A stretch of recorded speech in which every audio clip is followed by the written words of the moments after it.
വൻഭാരങ്ങൾ പ്രയാസങ്ങൾ നേരിടും നേരത്തും എൻ ചാരവേ ഞാൻ കാണുന്നുണ്ടൻ സ്നേഹസഖിയായി ഈ ലോകസഖികളെല്ലാരും മാറിപ്പോയാൽ. ദൈവവചന ചിന്തകൾ കേൾക്കുന്ന എല്ലാ മാന്യ ശ്രോതാക്കൾക്കും ക്രിസ്തീയ വന്ദനം.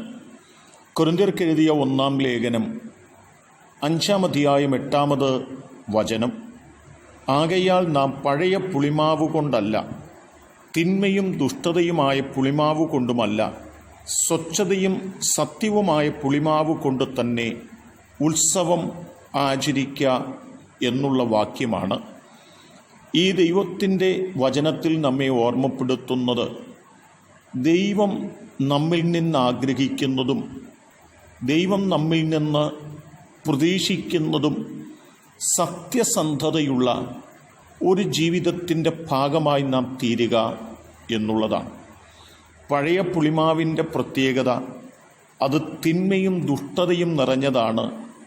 എന്നാൽ പുതിയ പുളിമാവിൻ്റെ പ്രത്യേകത അത് സ്വച്ഛതയും സത്യവുമുള്ളതാണ്.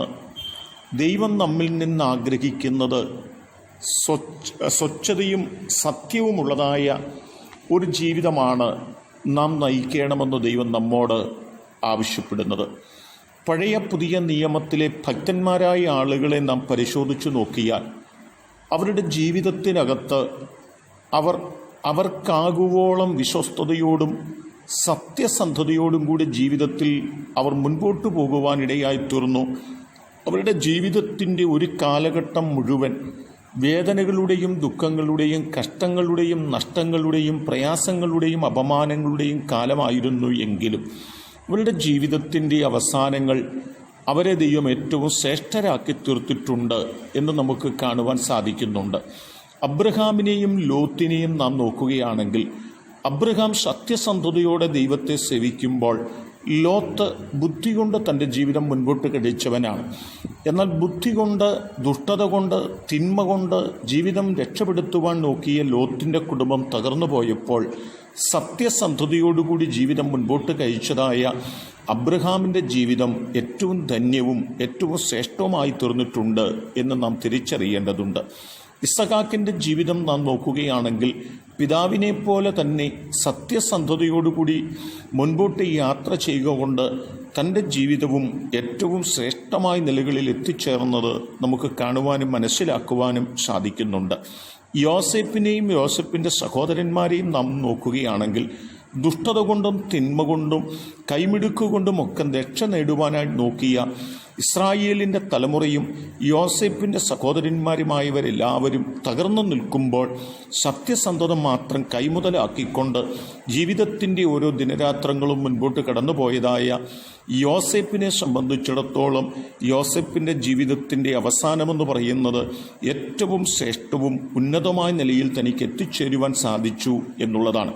പൗലോസിനെ നാം ഒന്ന് നോക്കുകയാണെങ്കിൽ തൻ്റെ ജീവിതത്തിൽ കർത്താവായ യേശുക്രിസ്തുവിലൂടെയുള്ള നിത്യരക്ഷയെക്കുറിച്ച് മനസ്സിലാക്കിയ അനന്തരം സത്യസന്ധതയോടെ തൻ്റെ ജീവിതത്തിൻ്റെ ഓരോ ദിവസങ്ങളും താൻ മുൻപോട്ട് കഴിക്കുന്നതും അത് തൻ്റെ ആത്മീക വർധനവിനും തൻ്റെ ജീവിതത്തിലെ ശുശ്രൂഷയുടെ പൂർത്തീകരണത്തിൻ്റെ അനുഭവത്തിലേക്ക് ധൈര്യത്തോടെ മുൻപോട്ട് പോകുവാൻ കഴിയുന്നതുമായി നമുക്ക് കാണുവാനായിട്ട് സാധിക്കുന്നുണ്ട്. എന്നെ കേൾക്കുന്ന പ്രിയപ്പെട്ടവരെ, നമ്മെയും വിളിച്ചു വേർതിരിച്ച ദൈവം നമ്മെക്കുറിച്ച് ആഗ്രഹിക്കുന്നത് നാം അബ്രഹാമിനെ പോലെ, ഇസഹാക്കിനെ പോലെ, യോസേപ്പിനെ പോലെ, പൗലോസിനെ പോലെ പരമാർത്ഥതയോടും സത്യസന്ധതയോടും കൂടെ ദൈവത്തെ സേവിക്കുകയും ദൈവവഴിയിലൂടെ യാത്ര ചെയ്യുകയും ചെയ്യണം എന്നു തന്നെയാണ്. ആയതുകൊണ്ട് നമ്മുടെ ജീവിതത്തിൻ്റെ ഓരോ ദിനരാത്രങ്ങളും നാം ദുഷ്ടതയും തിന്മയും കൈമുതലാക്കി മുൻപോട്ട് പോകുന്നവരായിട്ടല്ല, സ്വച്ഛതയും സത്യവും കൈമുതലാക്കിക്കൊണ്ട് ദൈവത്തിൻ്റെ സമയത്തിനു വേണ്ടി നാം കാത്തിരിക്കുന്നവരും പ്രാർത്ഥിക്കുന്നവരും ആ തലത്തിൽ നന്മ പ്രാപിക്കുന്നവരുമായി തീരുവാൻ നമ്മെ സമർപ്പിക്കാം. അതിന് ദൈവം നമ്മെ സഹായിക്കട്ടെ.